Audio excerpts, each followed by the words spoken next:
Hola, ¿qué tal? ¿Cómo les va? Bienvenidas, bienvenidos a una emisión más de Impacto Económico. Mi nombre es Daniel Rosas. Estamos arrancando una semana con todo el gusto para informarles y, por supuesto, lo hacemos a nombre de todo este gran equipo. El agradecimiento grande para ustedes. Y más, vamos a comenzar con la emisión del día de hoy. Estos son nuestros titulares. En nuestro mundo hoy tendremos que la Organización de Países Exportadores de Petróleo acordó aumentar la producción de petróleo. En nuestro espacio de análisis estaremos abordando cómo la hambruna acentuó el sufrimiento del pueblo palestino debido al genocidio provocado por el gobierno israelí. Y en nuestro recorrido digital concluyó la edición número 10 del Foro Económico Oriental con la firma de más de 350 acuerdos por unos 80.000 millones de dólares. De esto y más estaremos hablando en esta emisión.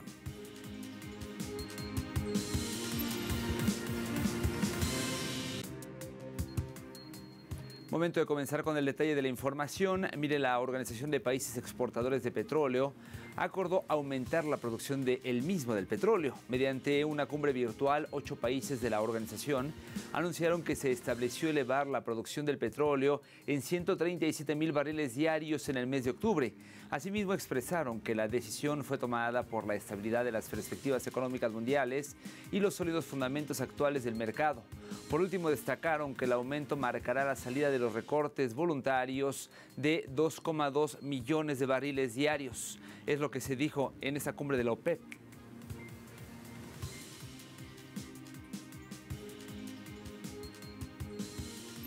Seguimos ahora en Alemania porque el Instituto de Investigación Económica de Múnich ha ajustado a la baja sus proyecciones de crecimiento para la economía de ese país, anticipando un avance de tan solo el 0,2% para el año 2025.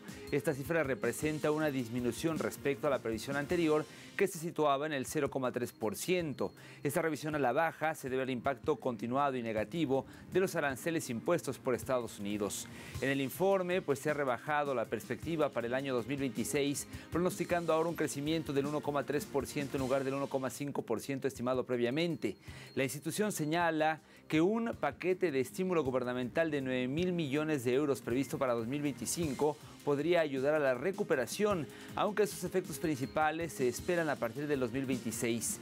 En cuanto a otros indicadores, según el documento, se prevé que la tasa de desempleo en Alemania suba al 6,3% este año, antes de empezar a descender. Y por otro lado, se espera que la inflación se modere en 2026, pero que vuelva a incrementarse en 2027 debido a un incremento en los impuestos sobre las emisiones de CO2 aplicados a los precios de la energía. Y por otro lado, la Comisión Europea busca expandir el comercio cooperativo a otros socios más allá de Estados Unidos ante los aranceles de Trump y esperando llegar a un acuerdo definitivo del Mercosur a inicios del próximo año. Escuchemos a Marcos Šefčovič, comisionado europeo de comercio. Creo que hoy lo que claramente se sintió en nuestra discusión y en el debate con el colegio fue que es un momento muy importante. Y no es un momento muy importante solo para la política comercial de la Unión Europea, sino para nuestro futuro económico más amplio. El Acuerdo de Asociación Unión Europea-Mercosur, junto con el Acuerdo Global Modernizado Unión Europea-México, no son solo acuerdos comerciales, son instrumentos estratégicos que ayudarán a configurar el papel de Europa en la economía mundial en las próximas décadas. Y nuestra ambición, si se trata de esta parte comercial de estos dos acuerdos, es que nos gustaría completar el proceso de aprobación para Mercosur para fines de este año. Sé que esta es también una fuerte preferencia de nuestros socios brasileños y si se trata de México, el calendario es similar. Esperamos que podamos tener un evento importante a principios del próximo año, donde yo diría también se pueda celebrar este acuerdo.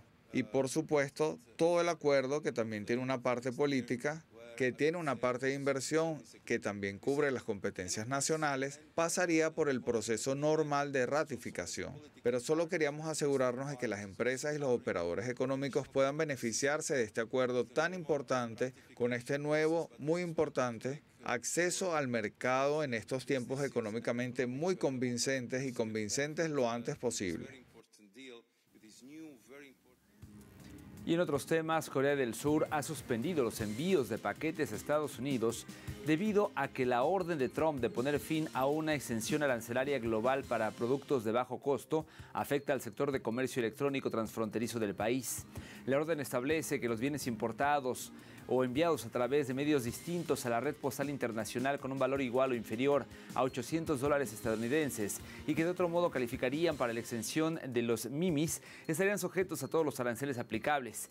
Es preciso indicar que bajo la nueva norma, todos los artículos postales extranjeros, excepto cartas y documentos, deben declararse y se enfrentan a un arancel del 15%. Mi primo estudia en los Estados Unidos y le envió artículos esenciales diarios a través de MS una vez al mes. Este mes el costo es mucho más alto que el mes pasado. Es una carga pesada. Te comento ahora que el sector del software de China registra un crecimiento estable en enero-julio.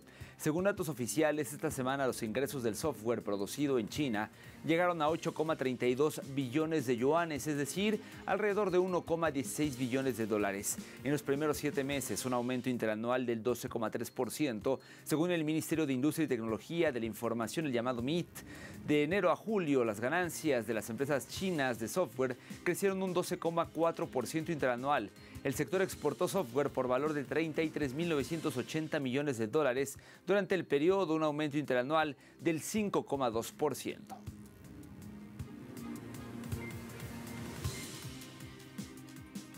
Y ahora le platico que en China, entidades bancarias que cotizan en la bolsa con acciones mejoraron constantemente la calidad y eficiencia en su continuo apoyo a la economía real, manteniendo un crecimiento estable durante el primer semestre según los resultados provisionales de 2025.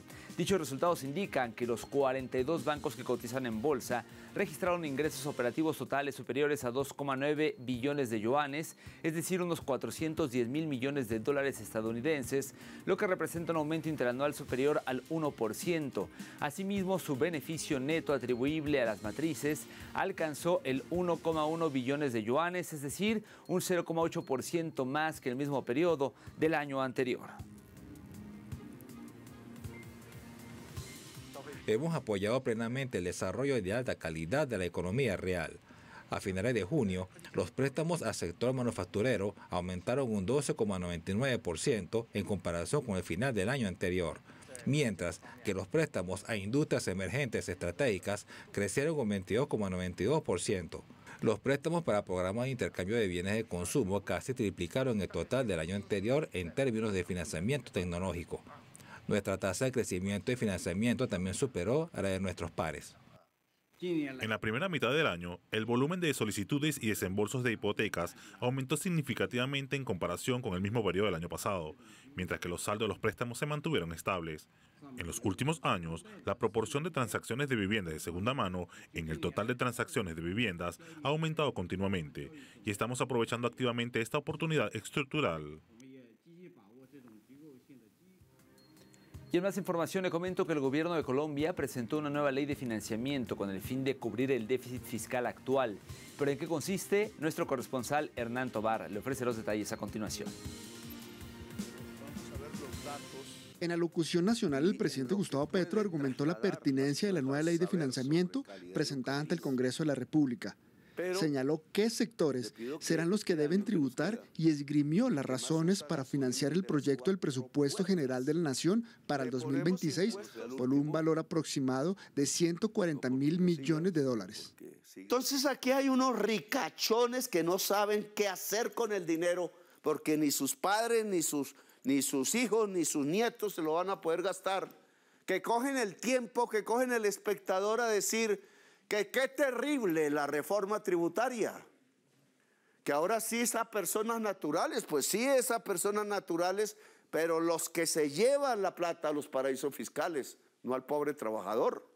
La secretaria de un banquero paga más impuestos que el banquero, y eso no puede ser así. A su vez, los sectores de la oposición rechazan la propuesta y ya han anunciado su rechazo antes de llegar a las comisiones económicas del Legislativo. Para personas naturales se sube la tasa hasta el 41%, 2/3 partes de su sueldo, si gana de determinado valor hacia arriba. van para los bolsillos del Estado. Instituciones financieras y aseguradoras, impuestos de renta, óigase bien, 50% más impuestos locales. Eso es casi que expropiarle los ahorros a los colombianos, los dividendos para no residentes y sucursales extranjeras, 30%. Mata la inversión extranjera y con ello la generación de empleo. Son algunas de las perlas de una reforma tributaria que no pasará. El gobierno ha sido enfático en ratificar que esta ley de financiamiento no toca a los productos de la canasta familiar. Su implementación será progresiva y está dirigida a las personas naturales que devengan mayores ingresos. Se ejecutará un mecanismo a favor de las empresas para no afectar el crecimiento económico del país. Buscarán proponer mecanismos para controlar la evasión de impuestos. Además, se señaló que los sectores que se oponen a esta ley usan el lobby corporativo para impulsar un bloqueo legislativo con sus aliados. ¿Cuántos de ustedes, ama de casa y obreros, gente del común de calle, como dicen ellos, son dueños de una empresa de hidrocarburos? Dueños de hidrocarburos los que tienen los bolsillos llenos y son capaces de reventarle el bolsillo a un congresista para que lo secunde en estos momentos. Es decir, se compra el Congreso de la República para que no se le hagan impuestos a esos sectores que son los más poderosos del país. De modo que esto es un proyecto que afecta a los superricos. No le coma cuento a la oligarquía y a sus representantes aquí. Según los representantes del Ejecutivo, el país arrastra una brecha fiscal de deudas dejadas por el anterior gobierno y asumidas en el actual que suman más de 6.550 millones de dólares y que se encuentran dentro de las obligaciones de pago del Estado, a lo que se suma la responsabilidad de garantizar los programas sociales asumidos por el actual gobierno. La ley ya fue radicada ante el Congreso colombiano para su trámite y discusión. Hernán Darío Tobar Gaitán, Telesur, Bogotá, Colombia. Momento de hacer una primera pausa, pero por favor no se vaya, ya que al regreso de nuestro expediente económico estaremos abordando cómo la hambruna acentuó el sufrimiento del pueblo palestino debido al genocidio provocado por el gobierno israelí. Ya regresamos.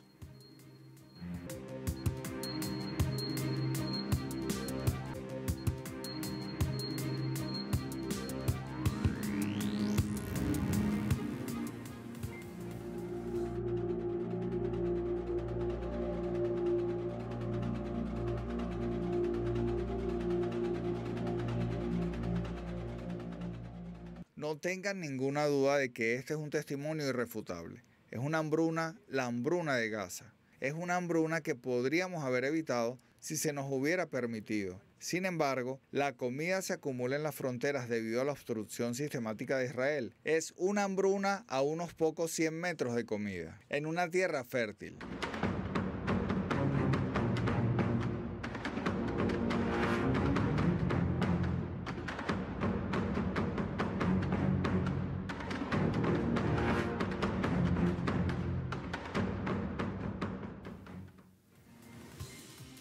Esas imágenes que, como siempre, es duro revisar, y es que en días recientes Naciones Unidas declaró oficialmente la hambruna en Gaza, la primera en afectar a Medio Oriente luego de que sus expertos advirtieran que 500.000 personas se encontraban en una situación catastrófica. Las agencias de la ONU han destacado colectiva y consistentemente la urgencia extrema de brindar ayuda humanitaria inmediata y a gran escala, dado el aumento de muertes por hambre, el rápido empeoramiento de los niveles de desnutrición aguda y la caída en picada del consumo de alimentos en Gaza, en donde cientos de miles de personas pasan días sin comer. La declaración del índice de precios al consumidor de hambruna en Gaza está respaldada por decenas de gobiernos, agencias de la ONU y ONGs como la principal medida basada en la evidencia de la inseguridad alimentaria y la desnutrición. Al mismo tiempo, las agencias expresaron su profunda preocupación por la amenaza de intensificación de la ofensiva militar en la ciudad de Gaza y por cualquier escalada adicional del conflicto, advirtiendo de las consecuencias devastadoras que estas operaciones tendrían en la población civil en un contexto de hambruna. Es una hambruna en 2025, una hambruna del siglo XXI, vigilada por drones y la tecnología militar más avanzada de la historia. Es una hambruna promovida abiertamente por algunos líderes israelíes como arma de guerra. Es una hambruna bajo nuestra vigilancia. Todo el mundo es dueño de esto. La hambruna de Gaza es la hambruna del mundo. Es una hambruna que pregunta, ¿pero qué hiciste? Una hambruna que nos perseguirá y debe perseguirnos a todos. Este es un momento de vergüenza colectiva. Y es que la hambruna en Gaza impacta la vida de palestinas y palestinos desplazados que viven en campamentos precarios, además de luchar por sobrevivir en medio de las bombas, de los bombardeos y del hambre. Más detalles en el siguiente material. Según la última clasificación integrada de la seguridad alimentaria en fases, CIF, publicada recientemente, más de 500.000 de personas en Gaza se enfrentan a condiciones de hambruna caracterizadas por la inanición y muertes evitables. En tal sentido, muchos residentes locales que se han visto obligados a residir en campamentos afirman que el hambre los ha debilitado cada vez más. No tenemos lentejas, ni harina, ni azúcar, ni arroz. Pueden venir a ver dónde vivimos. Nos vamos a dormir sin cenar. Como pueden ver, estoy delgado, padezco hipertensión, diabetes y enfermedades cardíacas. El hambre me lo empeora, tanto que ya no puedo ver con claridad. Mi esposa y nuestros 7 hijos sufren de desnutrición. Aunque estamos registrados en todas las agencias de la ONU, incluyendo UNICEF, siguen muriendo de hambre. Les hablo ahora y apenas puedo mantenerme en pie. Le digo al mundo, basta de hambruna para nuestro pueblo.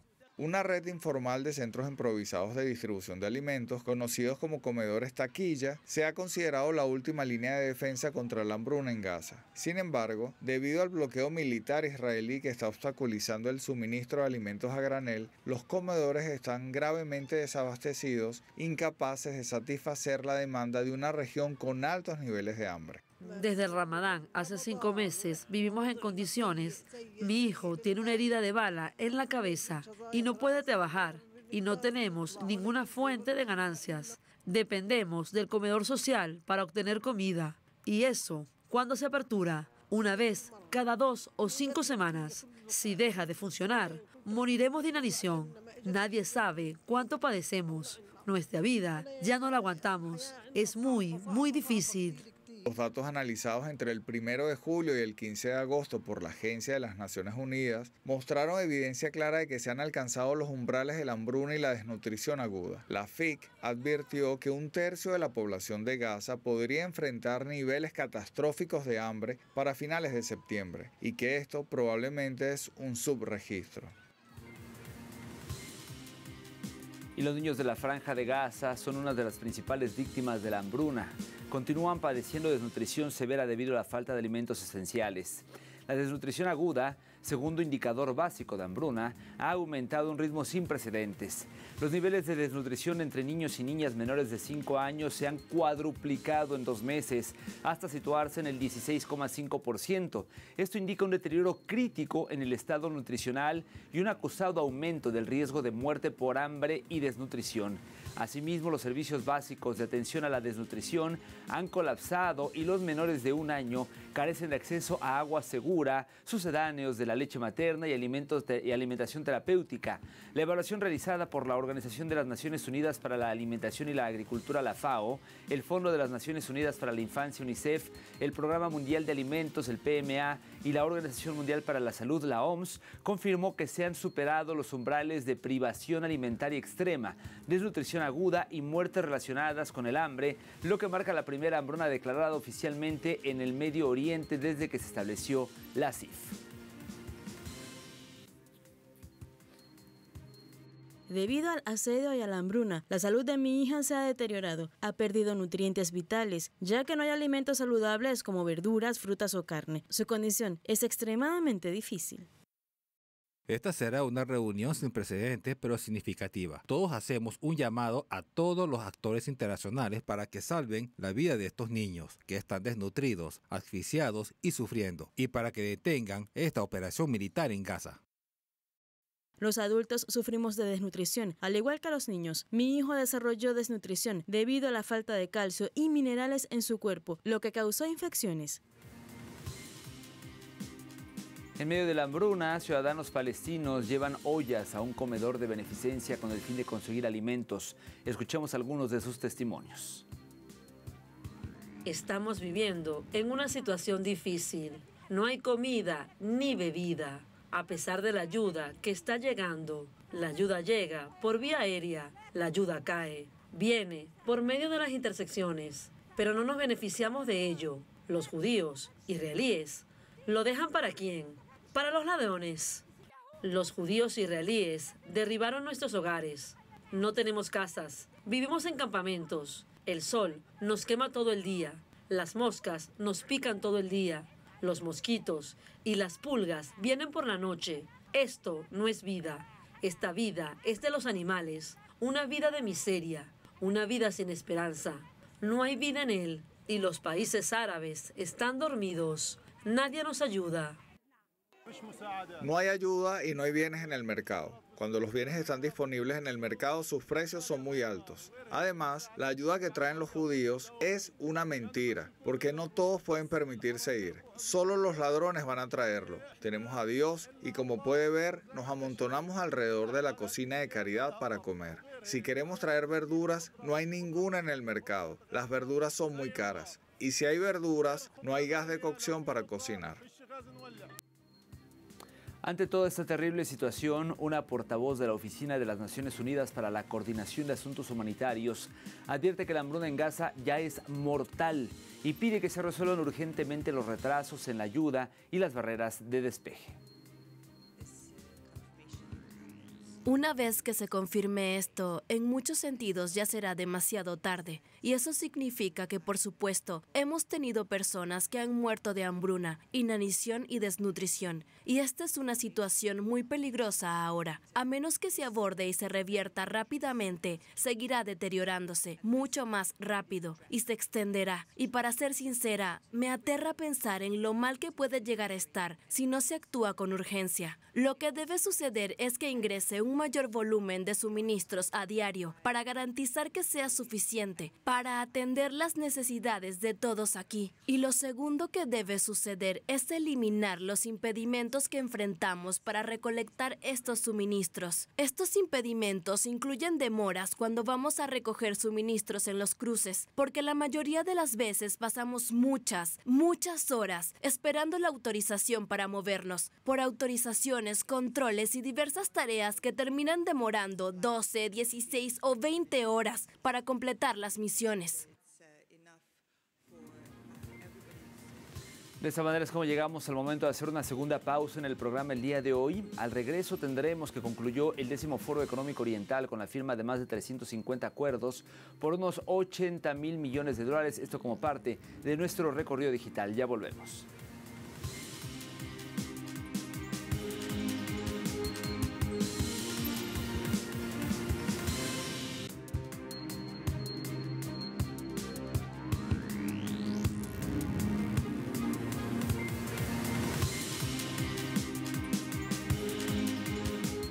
Estamos de vuelta en Impacto Económico. Gracias por continuar con nosotros. Iniciamos nuestro recorrido digital y lo hacemos con Actualidad RT, que titula: concluye la 10ª edición del Foro Económico Oriental con la firma de más de 350 acuerdos por unos 80.000 millones de dólares.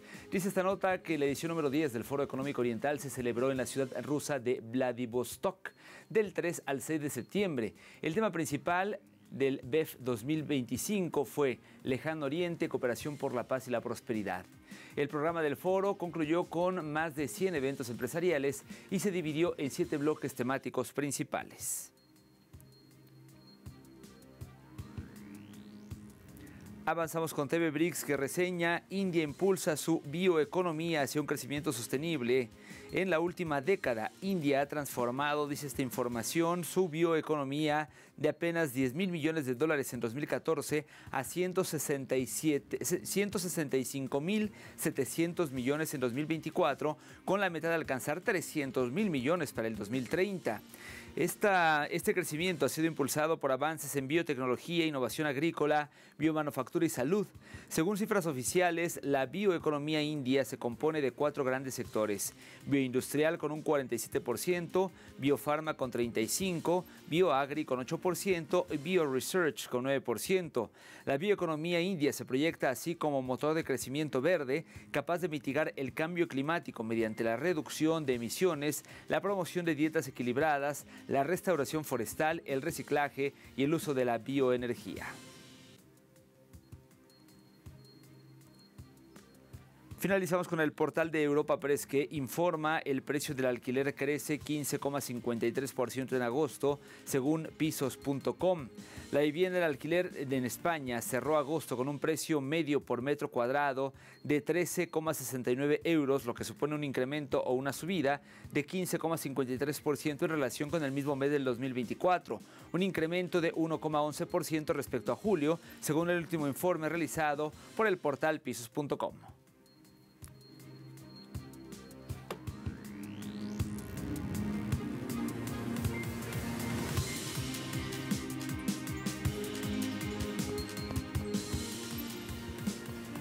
Momento de revisar cómo se encuentran los precios del petróleo. El intermedio de Texas, el WTI, marcó un precio de $62.85, un incremento en este caso de 98 centavos de dólar. En el caso del barril del Brent, de referencia en Europa, su precio se ubicó en $66.54, un incremento de 1,4 dólares, mientras que el crudo promediado por la OPEP marcó un precio de $71.41. En este caso, el incremento fue de $2.41.